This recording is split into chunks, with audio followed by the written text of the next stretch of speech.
Hi friends, Mahanadi serial next எபிசோடில் என்ன நடக்குதுன்னு பார்க்கலாம் வாங்க. சேனலை சப்ஸ்கிரைப் பண்ணிக்கோங்க, மறக்காமல் பெல்லைக்கானையும் கிளிக் பண்ணிக்கோங்க. இங்கே நம்ம வெண்ணிலா உயிரோடு தான் இருக்கிறாங்க அப்படின்ற விஷயம் தெரிஞ்சு நம்ம காவேரி ரொம்பவே ஃபீல் பண்ணி அழுகுறாங்க. இந்த விஷயத்தை எப்படியாவது நம்ம விஜய்கிட்ட சொல்லிடணும். விஜய்கிட்ட சொன்னால் என்ன ரியாக்ஷன் பண்ணுவார், வெண்ணிலா தான் வேணும் அப்படின்னு சொல்லிட்டு வெண்ணிலாவை தேடி போவாரா, இல்லை என் கூட சேர்ந்து வாழ்வாரா அப்படின்னு சொல்லிட்டு பயங்கர யோசனை வருது அவங்களுக்கு. சரி, எப்படியும் அவர் வந்தார்னா சொல்லிடலாம் அப்படின்னு சொல்லிட்டு யோசிச்சுக்கிட்டு இருக்காங்க. நம்ம விஜயுமே ஆஃபீஸிலேருந்து வீட்டுக்கு வராங்க. வீட்டுக்கு வந்ததுமே நம்ம காவேரி கிட்ட ரொமான்டிக்காக பேசிகிட்டு இருக்காங்க. இருந்தாலுமே நம்ம காவேரிக்கு அந்த வெண்ணிலா தான் திரும்ப திரும்ப வந்துட்டு போகிறாங்க.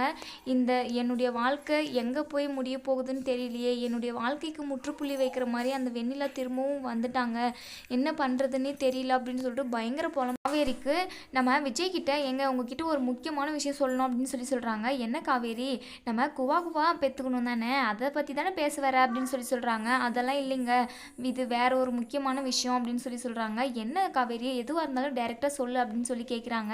இல்லைங்க, வெண்ணிலா உயிரோடு தான் இருக்கிறாங்க அப்படின்னு சொல்கிறாங்க. இதை கேட்டு விஜய் பயங்கர ஷாக் ஆகுறாங்க. என்ன சொல்கிற காவேரி, உனக்கு எப்படி தெரியும் அப்படின்னு கேட்குறாங்க. எனக்கு எல்லாமே தெரியுங்க, வெண்ணிலா இப்போ உயிரோடு தான் இருக்கிறாங்க, நீங்கள் மட்டும்தான் அவங்களோட ஞாபகத்துக்கு இருக்கிறீங்க, வேறு எதுவுமே அவங்களுக்கு ஞாபகமே இல்லை அப்படின்னு சொல்கிறாங்க. இங்கே விஜய்க்கு பயங்கர ஷாக்கிங்.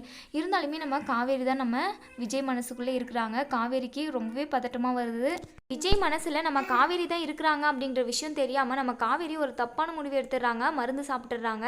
கொஞ்ச நேரம் கழித்து நம்ம காவேரி மயங்கி விழுந்ததும் நம்ம விஜய்க்கு ரொம்பவே பதட்டமாக போகுது. உடனே ஹாஸ்பிட்டல் கொண்டு போயிட்டு அட்மிட் பண்ணுறாங்க.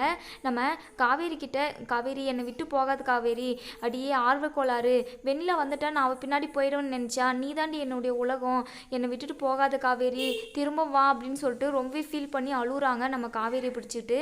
இதோட இந்த ப்ரோமோ முடியுது. இதுக்கப்புறம் என்ன சொல்லி வெயிட் பண்ணி பார்ப்போம் ஃப்ரெண்ட்ஸ்.